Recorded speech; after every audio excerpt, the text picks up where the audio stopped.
সুপ্ৰভাত জনাইছোঁ লগতে একাজলি হাঁহি আৰু মৰম লৈ তোমালোকৰ মাজত পুনৰ আহিছোঁ। নৱম, দশম আৰু অষ্টম শ্ৰেণীৰ সকলো ছাত্ৰ ছাত্ৰীৰ উপযোগীকৈ মই আজি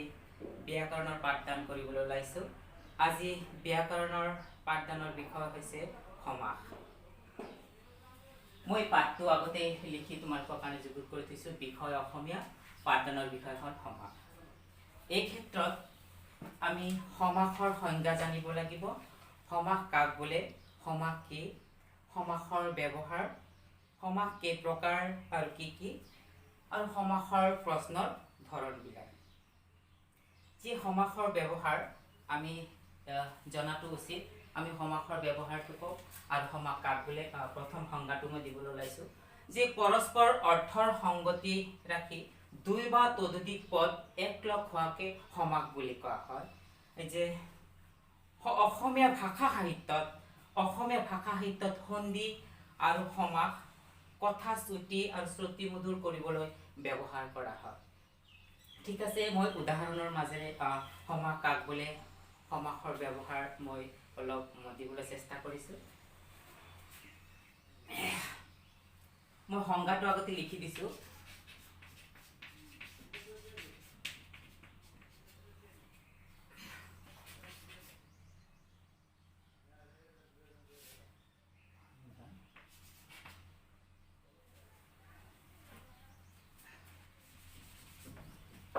Sorry.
যে মই সমাসৰ সংজ্ঞা এনেকৈ লিখিছোঁ বা এনেকৈ দিয়া আছে আমাৰ। পৰস্পৰ অৰ্থৰ সংগতি ৰাখি দুই বা ততোধিক পদ লগ লাগি এক পদ হোৱাকে সমাস বুলি কোৱা হয় বা সমাস বোলে। যেনে তামোল আৰু পাণ। আমি সমাসটোৰ সংজ্ঞা নিশ্চয় জানিলোঁ। এতিয়া আমি মন কৰিবলগীয়া কথা আমি জানিব লাগিব। তিনিটা মন কৰিবলগীয়া কথা আমি সন্নিৱিষ্ট কৰিম ইয়াতে। চাবা তোমালোকে যে সমাস জানিবলৈ হ'লে সমাস জানিবলৈ হ'ল এক নম্বৰত ব্যাস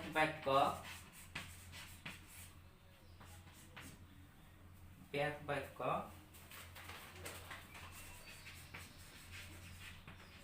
সমস্ত পদ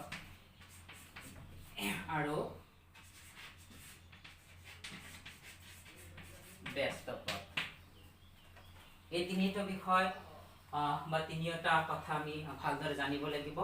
আমি সমাস জানিবলৈ হ'লে এই তিনিটা নিতান্ত বৰকৈ প্ৰয়োজন হয়। আমি উদাহৰণৰ মাজেৰে এইকেইটা আমি আলোচনা কৰিব লাগিব। মই উদাহৰণটো লিখি দিছোঁ। মই আগতে উল্লেখ কৰিছিলোঁ উদাহৰণটো তামোল পাণ।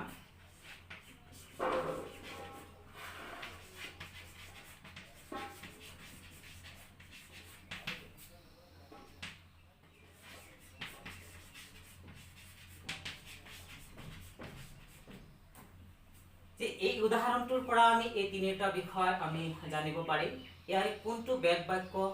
কোনবিলাক পদ সমস্ত পদ আৰু কোনবিলাক ব্যস্ত পদ আমি ইয়াৰ পৰা জানিব পাৰিম। যে প্ৰথমতে চাম আমি ব্যাস বাক্য কাক বোলে বা ব্যাস বাক্য কি।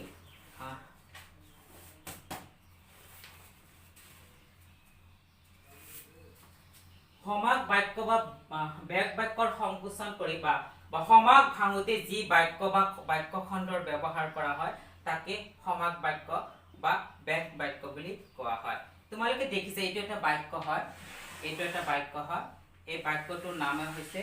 বেগ বাক্য আৰু বেগ বাক্যৰ মাজত থকা প্ৰতিটো পদকে কোৱা হয় একোটা ব্যস্ত পদ।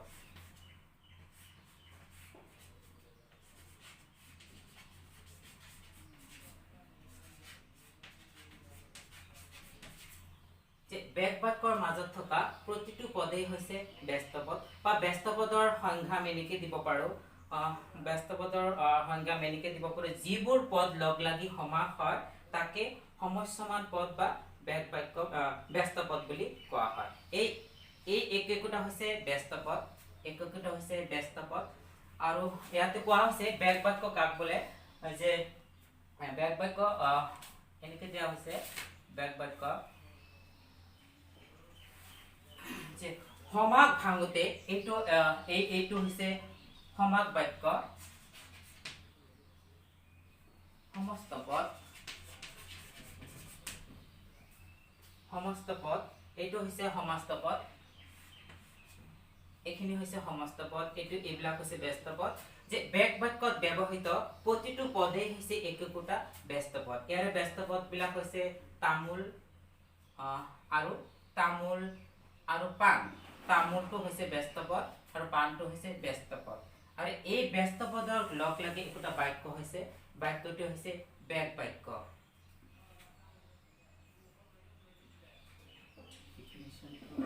এইটো হৈছে বেগ বাক্য, তামোল আৰু পাণ, এইটো হৈছে বেগ বাক্য।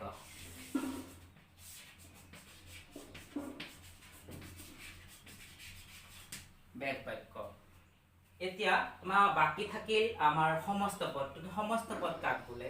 সমস্ত পদটো হৈছে যিবোৰ পদ লগ লাগি সমাস হয় তাকে সমস্ত পদ বুলি কোৱা হয়, বা সমস্ত পদ বুলি কোৱা হয়। এইটো সমস্ত পদ সমাগ বাক্য বা বাক্যৰ সংকোচন কৰি যি পদ তৈয়াৰ কৰা হয় তাকে সমস্ত পদ বুলি কোৱা হয়। এই গোটেই কেইটা পদ সংকোচন কৰা হৈছে, একলগ কৰা হৈছে। একলগ কৰাৰ পিছত যিটো আমাক পদ গঠিত হৈছে এই পদটো হৈছে সমস্ত পদ। সেইকাৰণে কোৱা হৈছে যে সমাগ বাক্য বা বেগ বাক্যৰ সংকোচন কৰি সমাগ বাক্য বা বেগ বাক্যৰ সংকোচন কৰি যি পদ তৈয়াৰ কৰা হয় তাকে সমস্ত পদ বুলি কোৱা হয়। এইটো হৈছে সমস্ত পদ। এইখিনি সমস্ত পদ আমি সমাসৰ তিনিটা কথা আমি চালো। বেগ বাক্য, সমস্ত পদ, ব্যস্ত পদ, এই তিনিটা বিষয় আমি পুংখানুপুংখ জানিব লাগিব। আমি অলপ হলেও জানিলো। এতিয়া বেগ বাক্য মই পুনৰ কৈছো, বেগ বাক্য কাক বোলে? বেগ বাক্য সমাগ ভাঙোতে যি বাক্য বা বাক্য খণ্ড ব্যৱহাৰ কৰা হয় তাকে সমাগ বাক্য বুলি কোৱা হয়। এই দেখা গৈছে ইয়াত উদাহৰণটোত দেখা গৈছে এইটো এটা বাক্য হয়। মুঠতে এই বাক্যটো হৈছে বেগ বাক্য আৰু বেগ বাক্যত ব্যৱহৃত প্ৰতিটো পদেই একোটা ব্যস্ত পদ। এইটো হৈছে ব্যস্ত পদ, এয়া হৈছে ব্যস্ত পদ। আৰু শেষত যিটো পদ লগ লাগি সমাগবদ্ধ পদ হয় সেই পদটো হৈছে সমস্ত পদ বা সমস্ত পদ বুলি কোৱা হয়। এটা সমস্ত পদটো হৈছে তামোল আৰু পাণ। এইখিনি কথা আমি জানিলো। এতিয়া আমি সমাস কেই প্ৰকাৰ আৰু কি কি এইখিনি আমি জানিম। সমাস ছয় প্ৰকাৰ।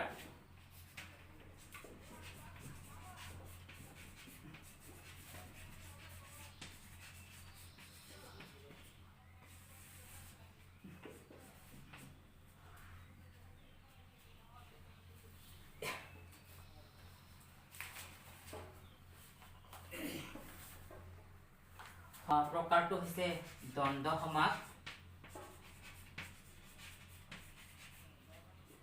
দ্বিতীয়টো হৈছে আমি জানি আহিছিলো, আমি কৈছিলো যে সমাস কাক বোলে? যে পৰস্পৰ অৰ্থৰ সংগতি ৰাখি দুই বা ততোধিক পদ একলগ হোৱাকে সমাস বুলি কোৱা হয়। 2009 চনত আহিছিলে প্ৰশ্নটো, তোমালোকৰ কাৰণে সম্ভৱপৰটো আহিব পাৰে। সমাস কাক বোলে? সমাসৰ সংজ্ঞা দিয়া বা সমাস কেই প্ৰকাৰ বুজাই লিখা, এনেকে হঠাৎ আহিব পাৰে 2 নম্বৰৰ। যে আমি সমাসৰ প্ৰকাৰ দেখিলো এতিয়া 6 প্ৰকাৰ। বা সমাসৰ প্ৰকাৰ হয় 6 প্ৰকাৰ দ্বন্দ্ব সমাস দ্বিগু সমাস বহুব্ৰীহি সমাস কৰ্মধাৰয় সমাস তৎপুৰুষ সমাস আৰু অব্যয়ভাৱ সমাস এতিয়া গোটেইখিনি সমাসৰ প্ৰকাৰ আমি চালি জাৰি চাব লাগিব এতিয়া গোটেইকেইটা সমাসৰ প্ৰথমটো প্ৰকাৰৰ ভাগ হৈছে দ্বন্দ্ব সমাস এতিয়া দ্বন্দ্ব সমাস কাক বোলে এইকেইটা প্ৰকাৰ আছে সেইকেইটা আমি আলোচনা কৰিম দ্বন্দ্ব সমাস যে দ্বন্দ্ব সমাস হৈছে যে সংজ্ঞাবাচক শব্দৰ লগত যি সমাস হয় তাকে দ্বন্দ্ব সমাস বুলি কোৱা হয় বা দুই বা ততোধিক পদ নিজ প্ৰাধান্য ৰক্ষা কৰি লগ হলে দ্বন্দ্ব সমাস হয় বা এনেকে ধৰণৰ হ'ব পাৰে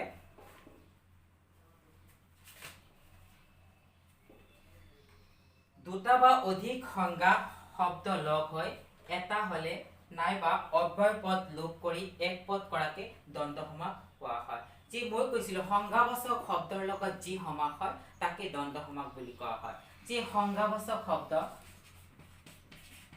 সংজ্ঞা মানে হৈছে নাম মুঠতে বিশেষ্য পদৰ মাজত এই সমাসটো হয় এই সমাসটো হয় যে এতিয়া দ্বন্দ্ব সমাসৰ সংজ্ঞাটো আমি জানিলো যে সংজ্ঞাবাচক শব্দৰ লগত যি সমাস হয় তাকে দ্বন্দ্ব সমাস বুলি কোৱা হয় সংজ্ঞা শব্দৰ অৰ্থ হৈছে নামবাচক নাম বা বিশেষ্য এনেকে ধৰণৰ কোৱা হয় এতিয়া আমি চোৱা দ্বন্দ্ব সমাসৰ সংজ্ঞাটো জানিলো দ্বন্দ্ব সমাসৰ আকৌ তিনি প্ৰকাৰে সিদ্ধ হয় দ্বন্দ্ব সমাসৰ তিনি প্ৰকাৰ বুলি ক'ব পাৰি দ্বন্দ্ব সমাসৰ আকৌ প্ৰকাৰ আছে এই তিনিটা প্ৰকাৰ মই লিখি দিছো এটা হৈছে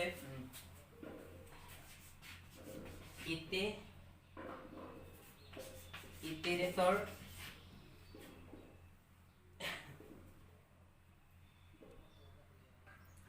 এই দ্বন্দ্ব সমাস তিনি প্ৰকাৰ এক নম্বৰত হৈছে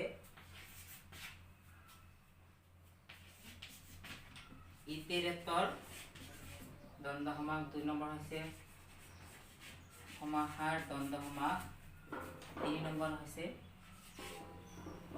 একেহিক দ্বন্দ্ব সমাস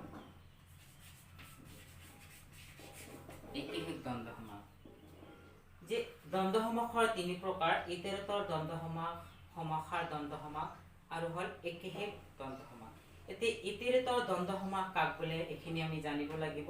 ইটেৰেটৰ দ্বন্দ্ব সমাস হৈছে যে যি দ্বন্দ্ব সমাসত প্ৰত্যেক পদৰ অৰ্থ প্ৰাধান্য আৰু প্ৰকাশ পায় তাক ইটেৰেটৰ দ্বন্দ্ব সমাস বোলে যে লব আৰু কোষ মই উদাহৰণটো দিছো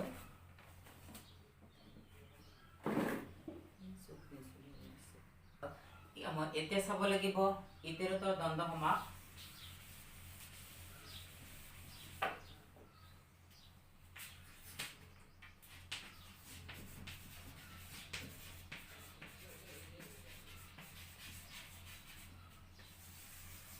ইটেৰেটৰ দ্বন্দ্ব সমাসৰ সংজ্ঞাটো এনেকুৱা যে যি দ্বন্দ্ব সমাসৰ প্ৰত্যেক পদৰ অৰ্থ প্ৰদান বাবে প্ৰকাশ পায় তাক ইটেৰেটৰ দ্বন্দ্ব সমাস বোলে এই সমাসত অব্যয় পদ আৰু লোপ পায় ইয়াতে এনেকে থাকে মই উদাহৰণটো দিছো লব কোষ আমি আগতে পাই আহিছিলো এইটো হৈছে সমস্যমান পদ এইটো বেগ বাক্যলৈ ভাঙিলে কি হ'ব এইটো বেগ বাক্য ভাঙিলে এনেকৈ হ'ব লব আৰু কোষ এইটো হৈছে দ্বন্দ্ব সমাসৰ উদাহৰণ ইয়াৰে কৈছিলো অব্যয় পদটো লোপ হয় এইটো একোটা ব্যস্ত পদ প্ৰত্যেকটো ব্যস্ত পদে প্ৰাধান্য লাভ কৰিছে লব আৰু কোষ এইটো একোটা নাম বা সংজ্ঞাবাচক পদ বুলি কোৱা হৈছে ইয়াতো লব আৰু কোষ একোটা বিশেষ্য পদ বা বিশেষ্য শব্দ এতে লব আৰু কোষ ইয়াৰ অব্যয় পদ আৰুটো লোপ কলে আমি কি হয় ইয়াতে লব আৰু কোষ হয় এইটো হৈছে ইটেৰেটৰ দ্বন্দ্ব সমাসৰ উদাহৰণ ঠিক তেনেকুৱা ধৰণৰ তামোল পাণ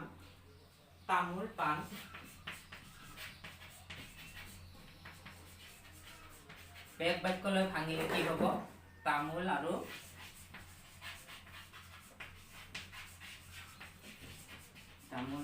পাণ এই বেগ বাক্যলৈ ভাগ দিছোঁ মাজত কি হৈছে অব্যয় পদ এটা সংযোজন হৈছে এই অব্যয় পদটো লোপ কৰি আমি কি কৰিব পাৰোঁ সমস্যাবদ্ধ পদ বা সমাসবদ্ধ পদটো আমি পাব পাৰোঁ এটা সমাসবদ্ধ পদটো হৈছে তামোল পাণ এনেকৈ এইটো হৈছে ইতৰেতৰ দ্বন্দ্ব সমাসৰ উদাহৰণ এইবিলাক হৈছে দ্বন্দ্ব সমাস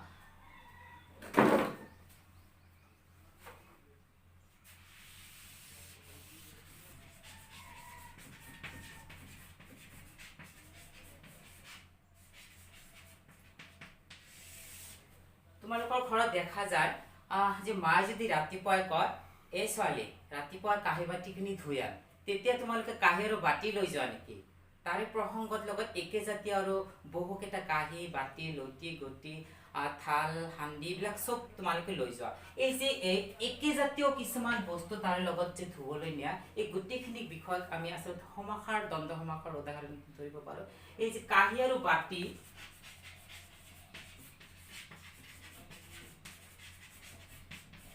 কাঁহী আৰু বাতি এইখিনি এইটো হৈছে সমাসাৰ দ্বন্দ্ব সমাস এই উদাহৰণটোৰ পৰা আমি সংজ্ঞা দাঙি ধৰিব পাৰোঁ এনেকৈ যে সমাসাৰ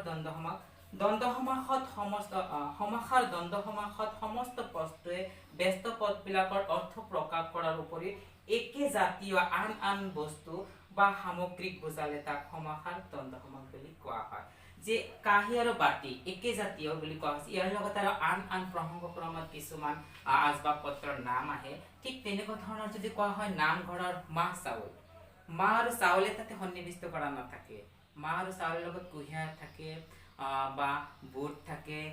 বা চেনি থাকে এনেকুৱা ধৰণৰ প্ৰসাদ সামগ্ৰীৰ লগত বহুকেইটা একেলগে তৈয়াৰ কৰা হয় সেইকাৰণে নামঘৰৰ মাহ চাউলটো হৈছে সমাসাৰ দ্বন্দ্ব সমাস ইয়াৰ উপৰিও আৰু আছে যে আম কঁঠাল কিছুমান ঘৰত মাতৃক কোৱা দেখা যায় যে আমাৰ ছোৱালীৰ ঘৰত আম কঁঠালৰ অভাৱ নাই সেই বুলি আম আৰু কঁঠালটোৱে আছে নেকি আম কঁঠালৰ লগত আৰু বিভিন্ন ধৰণৰ ফল মূলৰ গছ সেইটো ঘৰত আছে এনেকুৱা ধৰণৰ একেজাতীয় আৰু বিভিন্ন ধৰণৰ ফল মূল এইবিলাক হৈছে আমাৰ সমাসাৰ দ্বন্দ্ব সমাসৰ উদাহৰণ যে নিশ্চয় সমাসাৰ দ্বন্দ্ব সমাসৰ উদাহৰণটো চাই তোমালোকে বুজিব পাৰিলা ইয়াৰ পিছৰ সংজ্ঞাত ইয়াৰ পিছত প্ৰকাৰটো আছে একেহেক দ্বন্দ্ব সমাস একেহেক দ্বন্দ্ব সমাস তোমালোকে ভালদৰে চিনাক্তকৰণ কৰিব পাৰিবা যে কেনেকে একেহেক দ্বন্দ্ব সমাস হৈছে বহুবচনযুক্ত হ'ব একেহেক দ্বন্দ্ব সমাস যে যি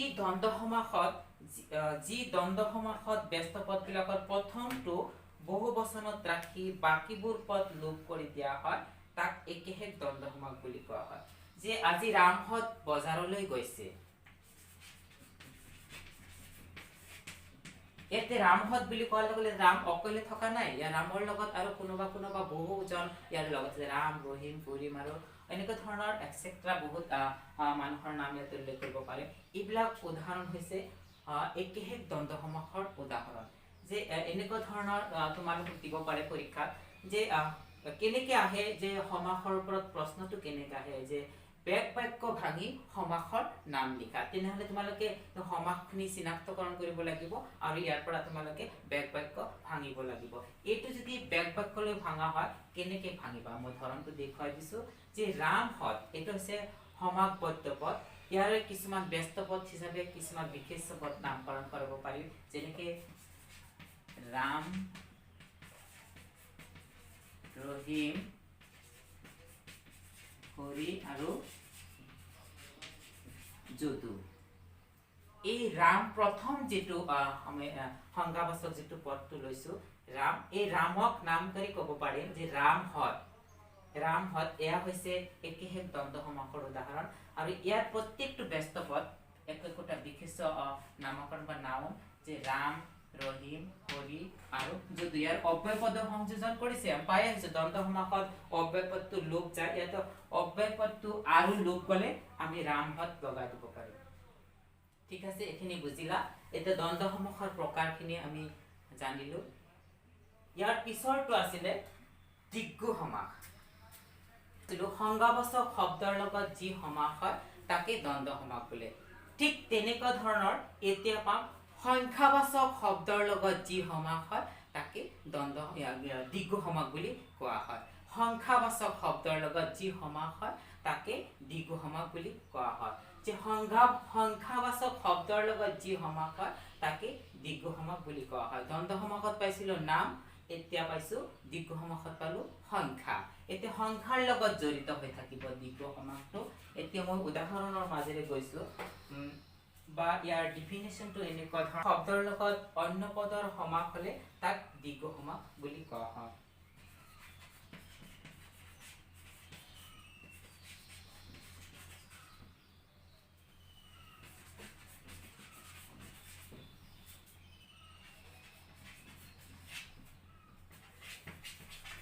দীৰ্ঘ সমাস হল সংখ্যাবাচক শব্দৰ লগত অন্য পদৰ সমাস হলে তাক দীৰ্ঘ সমাস বোলে বা সংখ্যাবাচক শব্দৰ লগত যি সমাস হয় তাক দীৰ্ঘ সমাস বুলি কোৱা হয় যে দীৰ্ঘ সমাসত সংখ্যাবাচক শব্দটো আগত বহে আৰু সমাস হয় সংখ্যাবোৰৰ সমষ্টি বুজালেহে ইয়াক দীৰ্ঘ সমাস বোলে যে সংখ্যা শব্দটো সদায় আগত বহে উদাহৰণটো এক বাক্য লৈ নিও এটো হ'ব এটো কৈছো সংখ্যাবাচক শব্দৰ লগত যি সমাস হয় তাকে দীৰ্ঘ সমাস বোলে এটো বেক বাক্যলৈ ভাঙিলে কি হ'ব হাত বিহুত সমাস এটো সংখ্যাৰ লগত জড়িত হৈ আছে নে নাই এটো হাতটো আগত আছে মই কৈছো যে দীৰ্ঘ সমাসত সংখ্যাবাচক শব্দটো সদায় আগত বহে এনেকে ঠিক এটো আগত বহিছে ইয়াতে হাতটো সংখ্যা হিচাপে আছে ইয়াতে কোৱা হৈছিল সংখ্যাবাচক শব্দৰ লগত যি সমাস হয় তাকে দীৰ্ঘ সমাস বুলি কোৱা হয় উদাহৰণ হিচাপে হাত বিহু এটো বেক বাক্যলৈ ভাঙিছো হাত বিহুৰ সমাহাৰ এই একটা হল ব্যস্ত পদ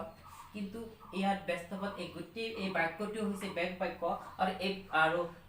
বেক বাক্যৰ আগ এটো দিয়া আছে হল সমস্যাবাদ পদ বা সমাসবদ্ধ পদ এইটো বেক বাক্যলৈ ভাঙিলে কি হ'ব হাত বিহুৰ সমাহাৰ এই বেক বাক্যত প্ৰতিটো পদ যেটো জড়িত হৈ আছে একোটা পদক ব্যস্ত পদ বুলি কোৱা হয় এই ব্যস্ত পদৰ প্ৰথমটো যেটো পদ হ'ব এইটো সংখ্যা হিচাপে পদ হ'ব ইয়াতে আমি কি পাইছো হাতটো সংখ্যা হিচাপে পাইছো ঠিক তেনেকুৱা ধৰণৰ উদাহৰণ হিচাপে লব পাৰো কৰিব পাৰি যে এইটো হৈছে এবিলাক হৈছে দীৰ্ঘ সমাস আমি এনেকে পৰীক্ষাত আহিব যে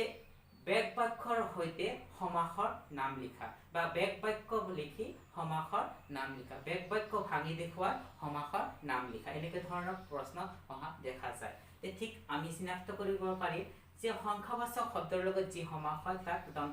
দীৰ্ঘ সমাস বুলি কোৱা হয় এই যে সংখ্যাবিলাক লগ হৈ আছে প্ৰত্যেকটো সংখ্যা আগত বহিছে চোৱা এয়া হৈছে দীৰ্ঘ সমাসৰ উদাহৰণ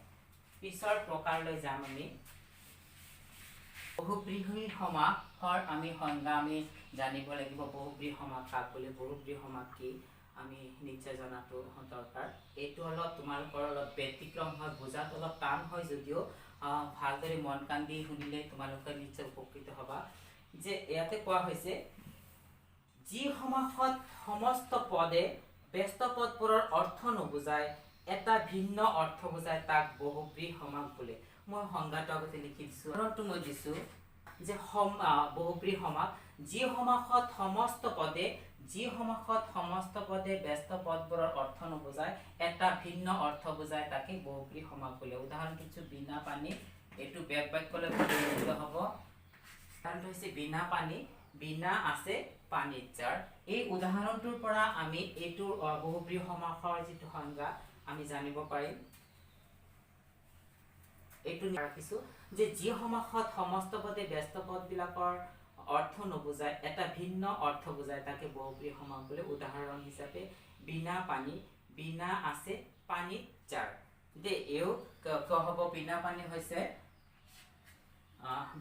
হৈছে সৰস্বতী তোমালোকে দেখিছা সৰস্বতী পূজা সকলে পূজাত তোমালোকে নিশ্চয় গৈছা সৰস্বতীৰ যেটো হাতত এটা বীণ আছিল আৰু এতে বিনা শব্দটোৰ অৰ্থ হৈছে বীণ এটা যন্ত্ৰ আৰু পানীৰ শব্দৰ অৰ্থ হৈছে হাত যে যিজনৰ হাতত বীণা আছে তেও বিনা পানী বুলি কোৱা হয় যেনে সৰস্বতী কিন্তু ইয়াতে বিনা বীণ শব্দটোৰ বা বীণ আছে পানীত যাৰ বা বিনা আছে পানীত যাৰ এতে বীণ শব্দটোৰ অৰ্থ হৈছে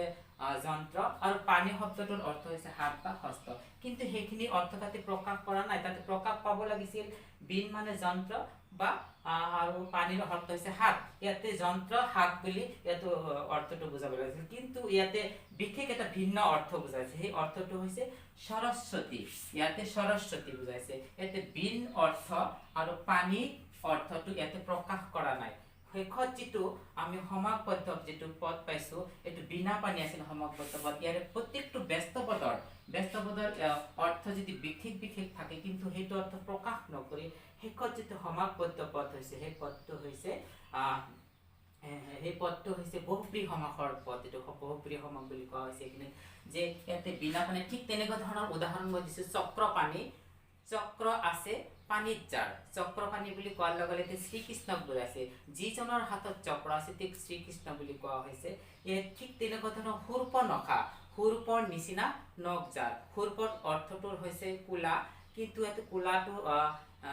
কুলাটো প্ৰকাশ কৰা নাই অৰ্থ প্ৰকাশ কৰা নাই বা নখ আঙুলিৰ নখ বুলি কোৱা নাই ইয়াতে ৰাৱণৰ ভগিনীৰ কথা কোৱা হৈছে যে সূৰ্পনখা আছিল ৰাৱণৰ ভগিনী ঠিক তেনেকুৱা ধৰণে নীলাম্বৰ নীল কাপোৰ পৰিধান কৰে যি নীল অম্বৰ পৰিধান কৰে যি নীলাম্বৰ ঠিক তেনেকুৱা ধৰণে বিকুদৰ বিক নামে অগ্নি যাৰ উদৰত আছে যাৰ ঠিক বিকুদৰ ইয়াতে বিকুদৰ বুলি ভীমক কোৱা হৈছে সহুদৰ ঠিক তেনেকুৱা ধৰণৰ সহুদৰৰ উদাহৰণ আছে বেজিমোৱা আছে নেউৰমোৱা আছে এনেকুৱা ধৰণৰ বহু উদাহৰণ আমি জানিব পাৰিম বহুব্ৰী সমাসৰ পৰা ইয়াৰ উপৰি আছে পীতাম্বৰ পিত অম্বৰ যাৰ পীতাম্বৰ ইয়াতে পীতাম্বৰ শ্ৰীকৃষ্ণৰ কথা কোৱা হৈছে বা ফুলপানী হৈছে মহাদেৱ যাৰ হাতত ত্ৰিশূল আছে তেওঁক ফুলপানী বুলি কোৱা হয় ফুলপানী ইয়াৰ অৰ্থ প্ৰকাশ কৰিছে শেষত শিৱ সদাশিৱৰ কথা উল্লেখ কৰা হৈছে এনেকুৱা ধৰণৰ উদাহৰণ হৈছে বহুব্ৰী সমাসৰ উদাহৰণ নিশ্চয় বহুব্ৰী সমাস তোমালোকে বুজি পাইছা এতে পিছৰ সমাসৰ প্ৰকাৰলৈ আহিল বিশেষ্য আৰু বিশেষণ পদৰ যি সমাস হয় তাকে কৰ্মধাৰয় সমাস বুলি কোৱা হয় মই লিখিছো এনেকুৱা ধৰণৰ হৈছে যে বিশেষ্য আৰু বিশেষণ পদৰ যি সমাস হয় তাক কৰ্মধাৰয় সমাস বুলি কোৱা হয় উদাহৰণটো পিতল চকু এখিনি মুছি দিছো তল দ্বিতীয় পদ চকু চকুটো হৈছে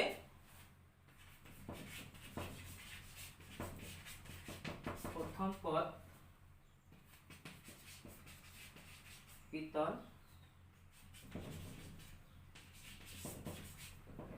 দ্বিতীয় পদ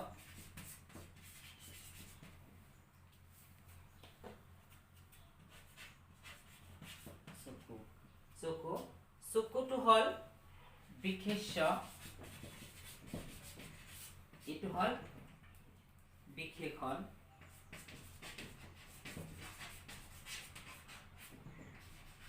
কোৱা হৈছিলে উদাহৰণৰ পৰা সংজ্ঞাটো দিব পাৰে যে বিশেষ্য আৰু বিশেষণ পদৰ মাজত সমাস হলে তাক কৰ্মধাৰয় সমাস বুলি কোৱা হয় ইয়াতে পিতলটো যেটো ব্যাগ বাক্যত দিয়া হৈছে পিতল বৰণৰ যি চকু শেষত সমাসবদ্ধ পদটো হৈছে পিতল চকু ইয়াৰ পিতলটো হৈছে বিশেষণ আৰু চকুটো হৈছে বিশেষ্য ইয়াৰ প্ৰত্যেকটো ব্যস্ত পদত এইবিলাক হৈছে ব্যস্ত পদ এইবিলাক ব্যস্ত পদ আৰু শেষত যেটো সমাসবদ্ধ পদটো হৈছে এই সমাসবদ্ধ পদটো উদাহৰণটো হৈছে কৰ্মধাৰয় সমাসৰ উদাহৰণ আকৌ কৰ্মধাৰয় সমাসত তিনি প্ৰকাৰে সিদ্ধ হয় বা তিনি প্ৰকাৰটো আমি নোট ডাউন কৰিম এতিয়া তোমালোকে নোট ডাউন কৰিবা মধ্যলোপী কৰ্মধাৰয়টো সমাসে যি কৰ্মধাৰয় সমাসৰ মাজৰ পদ লোপ পায় তাক মধ্যলোপী কৰ্মধাৰয় সমাস বোলে মই উদাহৰণটো দিছো মধ্যলোপী উদাহৰণ ব্যাগ বাক্যলৈ ভাঙিলে কি হ'ব চোৱা এতে উৰা জি জাহাজ ইয়াৰ মধ্যলিপিটো হৈছে জি এই জিটো যদি আমি কাটি দিও সমাসবদ্ধ পদটো হ'ব উৰা জাহাজ ইয়াৰ যেটো উৰা জি জাহাজ ইয়াৰ মধ্যলিপি হয় আছে মধ্য যেটো ব্যস্ত পদ এই ব্যস্ত পদটো যদি আমি উঠাই দি লোপ কৰি দিও তেনেহলে এটো সমাসবদ্ধ পদটো হ'ব উৰা জাহাজ হেতনে এটো মধ্যলিপি বুলি কোৱা হয় ঠিক এনেকুৱা ধৰণৰ মৰুভূমি কুজি পুৰুষ কা পুৰুষ উৰা জি জাহাজ এনেকুৱা ধৰণৰ দিয়া আছে এতিয়া চাম আমি অন্তলিপি কৰ্মধাৰয় সমাস চাম আমি এতিয়া যে অন্তলিপি বুলি কোৱাৰ লগে লগে শেষৰ যেটো পদ হেতু লোপ পায় এতিয়া হলে এটাৰ সংজ্ঞাটো এনেকুৱা ধৰণৰ হ'ব যি কৰ্মধাৰয় সমাসৰ শেষৰ পদ লোপ পায় তাক অন্তলোপী কৰ্মধাৰয় সমাস বুলি কোৱা হয়। উদাহৰণ হিচাপে মুখ নিচিনাটো হৈছে এটকা তুলনা কৰা হৈছে ইয়াতে এটো কি হৈছে নিচিনাটো যদি আমি লোপ কৰি দিওঁ তেনেহ'লে হ'ব মুখ চন্দ্ৰ এৰ শেষৰ যেটো পদটো হেতু লোপ হৈছে কাৰণ অন্তলোপী বুলি কোৱা হয়। উদাহৰণ হিচাপে আমি দিব পাৰিম বিদ্যাধনৰ সদৃশ বিদ্যাধন বিদ্যাধনৰ সদৃশ বিদ্যাধন এনেকে লিখিব পাৰিম। ইয়াৰ উপৰি লিখিব পাৰিম আৰু যে জ্ঞান ৰত্ন এটো ভাঙি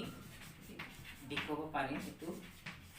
অন্তলোপীৰ যেটো উদাহৰণ ইয়াতে লিখিব পাৰিম জ্ঞান